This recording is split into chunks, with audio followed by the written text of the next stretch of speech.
ISSB day 2 में sir क्या होता है, कौन कौन से टेस्ट होते हैं, क्या क्या करना होता है, स्क्रीन टेस्ट के बारे में बताइए प्लीज़, जुमले बनाने वाले बारे में बताइए, story writing, picture writing, sentence writing, क्या ये उर्दू में भी होते हैं, क्या ये इंग्लिश में भी होते हैं, ये सारे के सारे आपके सवालात जी। बहुत से बच्चे आप में से क्वेश्चन कर रहे थे, तो मैंने सोचा कि इसके ऊपर मैं वीडियोस बनाता हूँ और आपको डे वाइज अलग अलग बता देता हूँ, बिकॉज पहले भी चैनल पे वीडियोस पड़ी हुई हैं, लेकिन आप लोग चूंकि इतना तरद्दुद नहीं करते, आपको हर चीज़ तैयार चाहिए, तो इसलिए मैंने सोचा दोबारा से इसके ऊपर वीडियोस बनाता हूँ।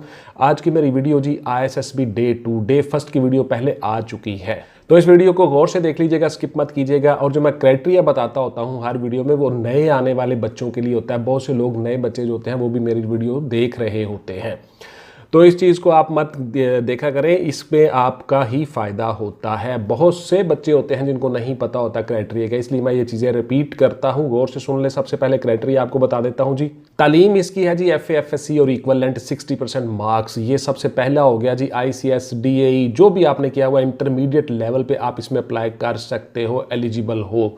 उसके बाद आपका कद है जी 5 फीट 4 इंच और पाकिस्तानी मर्द शहरी इसमें अप्लाई कर सकते हैं। इसमें फॉरनर या ड्यूल नेशनैलिटी वाले लोग अप्लाई नहीं कर सकते।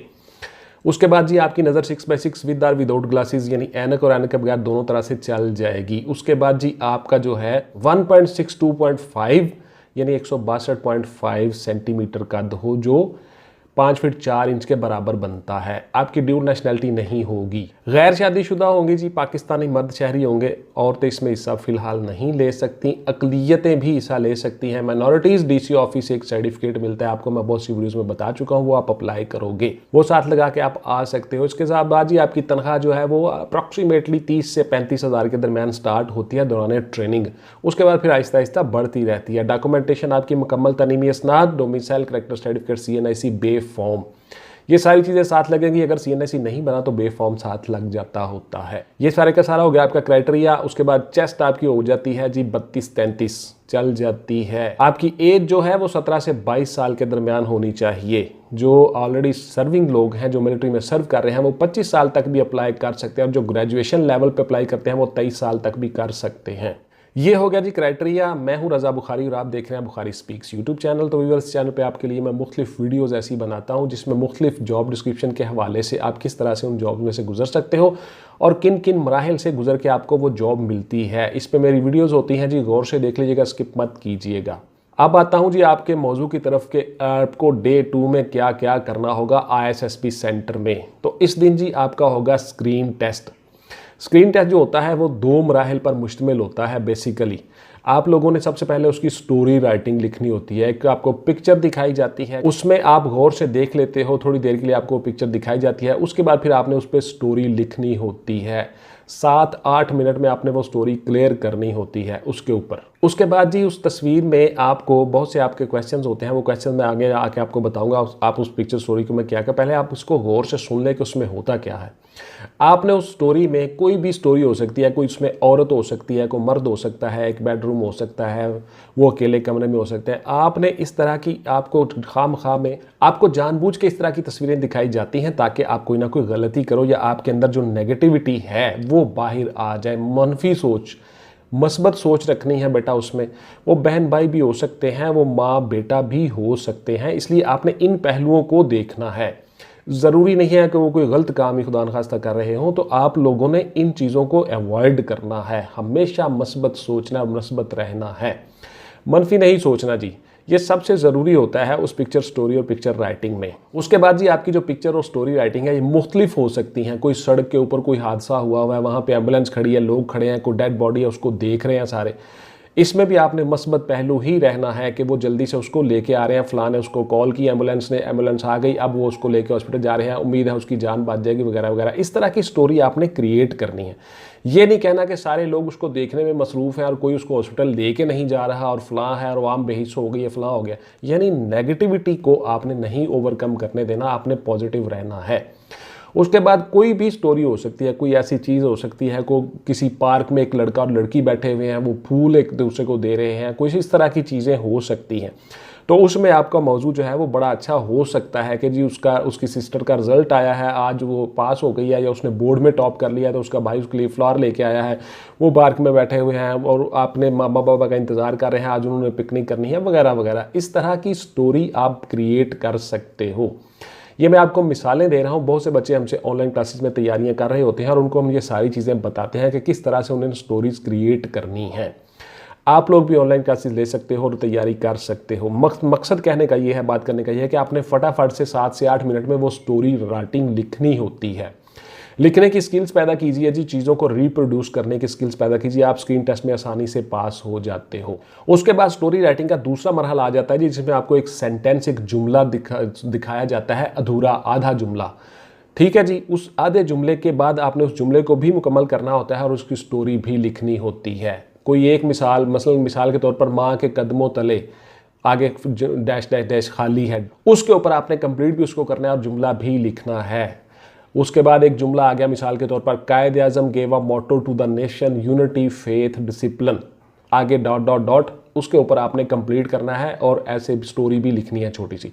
उसके बाद कोई और जुमला हो सकता है, मिसाल के तौर पर यूनिटी इज, आगे डैश डैश डैश हो सकता है। उसके बाद फिर ऑनेस्टी इज द, आगे फिर डैश डैश डैश हो सकता है। उसके ऊपर आपने स्टोरी लिखनी होती है, एक शॉर्ट सी मुख्तसर सी स्टोरी लिखनी होती है। ये हो गए स्टोरी राइटिंग के 2 मराहिल।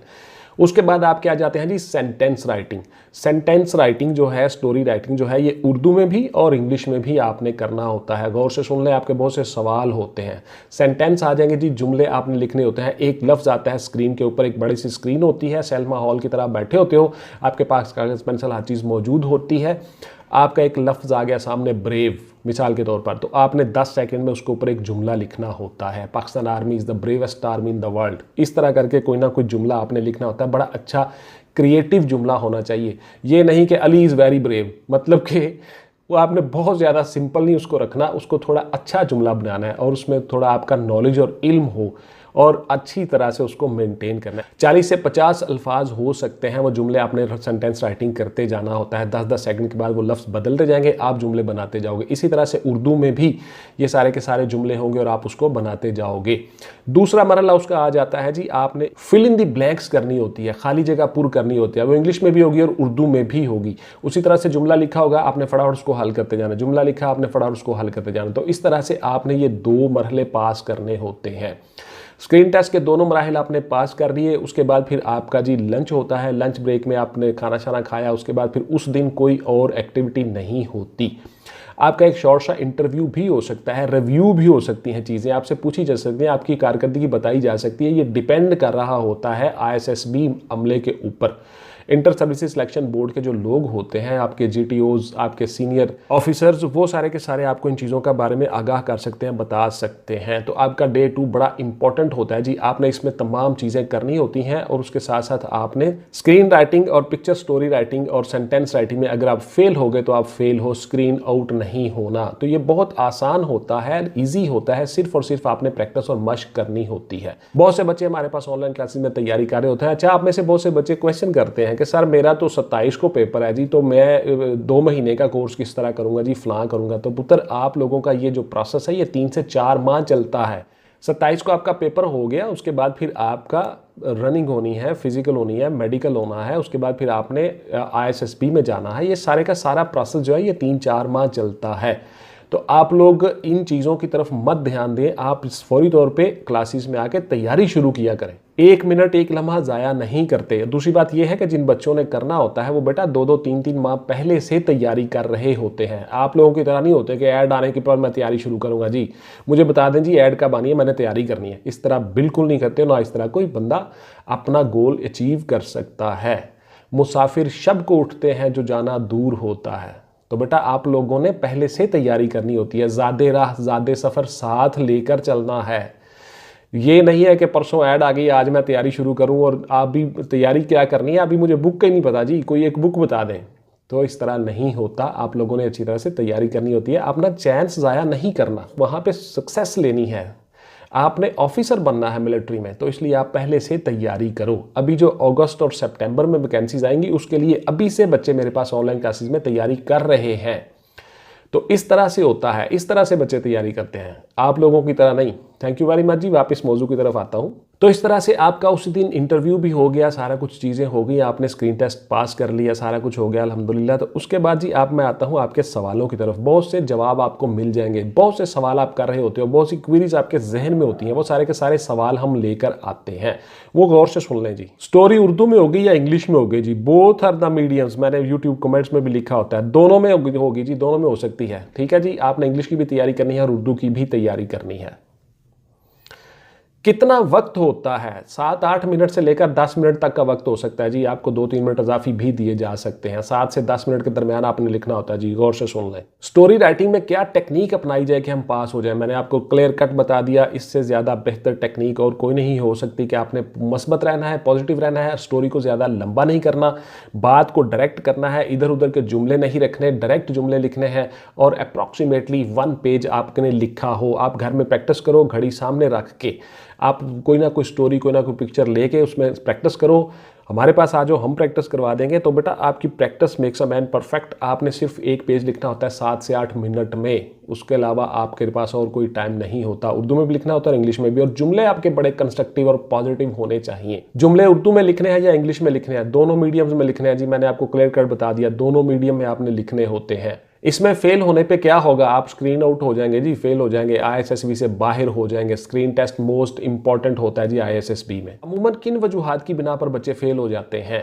नेगेटिविटी, शॉर्ट लिखना या लंबा लिखना, टाइम के ऊपर कवर नहीं करना, जुमले सेंटेंस नहीं बनाना या बिल्कुल सादे जुमले बनाना, या बार बार ग्रामर की गलतियां करना। इन वजूहात की वजह से बच्चे फेल हो जाते हैं जी।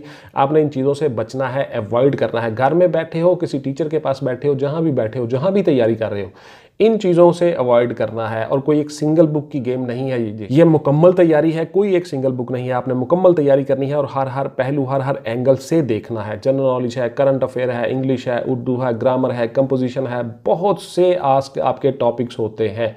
आपने इस तरह से तैयारी करनी है। कोई एक बुक बता दें जी, परसों मेरा पेपर है, बुक बता दें, इस तरह नहीं होगा। ना को प्लेट में रख के देगा। गौर से सुन लें। क्या दोबारा चांस देते हैं जी पिक्चर राइटिंग और स्टोरी राइटिंग में? बिल्कुल नहीं जी, आपको दोबारा चांस नहीं मिलता। उस दिन सारा यही काम चलता है, यही प्रोसेस होता है। हाल बता, आप स्टोरी राइटिंग में, पिक्चर राइटिंग में, स्क्रीन टेस्ट में, जुमलों में, हर चीज़ में पास हो गए, इंटरव्यू में थोड़ा अच्छा परफॉर्म नहीं कर सके या किसी ग्रुप डिस्कशन, ग्रुप टास्क में कोई अच्छा परफॉर्म नहीं कर सके, और जो आईएसएसबी का अमला होता है, इंटर सर्विस सिलेक्शन बोर्ड के मेंबरान होते हैं, 3 से 4 मेंबरान हो सकते हैं, वो सारे के सारे आपके हक में फैसला दे दें ज़्यादा, मसलन 3 आपके हक में फैसला दे दें, 1 खिलाफ है, या 2 फैसला दे दें, 2 खिलाफ है, तब चेयरमैन जो होता है वो डिसाइड करता है और आपका दोबारा से री इंटरव्यू हो सकता है, आपको दोबारा से चांस दिया जा सकता है। लेकिन स्क्रीन टेस्ट में कोई चांस नहीं दिया जाता, वो एक ही दफ़ा होता है जी। तो ये थी जी मेरी आज की वीडियो के डे 2 में आपने क्या क्या करना होता है। गौर से सुन लीजिएगा। अच्छा, बहुत से बच्चे आप में से कमेंट करते हैं कि सर ये डे 1 में ही हो जाता है जी, डे 2 में नहीं होता जी, फलां होता है। बेटा उस चीज़ को आप छोड़ दो, पहले दिन हो जाए, दूसरे दिन हो जाए, आप लोगों को इससे कोई फर्क नहीं पड़ता। आप ये देखो कि जो चीज़ मैं बता रहा हूं उस पर गौर करो, जो चीज़ें आपको करने वाली हैं उनको ऑप्ट कर लो। जो जहां से सही अच्छा नॉलेज मिले उसको हासिल कर लेते हैं पुत्र, खामखा में तनकीद नहीं करते। इसलिए आप इन चीज़ों से अवॉइड करें जी। इंशाल्लाह मिलते हैं अगली वीडियो में। आपको मैं बताऊंगा कि आपके तीसरे दिन में क्या होता है, तीसरे मरहले में आप क्या करना होता है। Thank you very much, take care, अल्लाह हाफिज़ एंड गुड बाय। पाकिस्तान जिंदाबाद।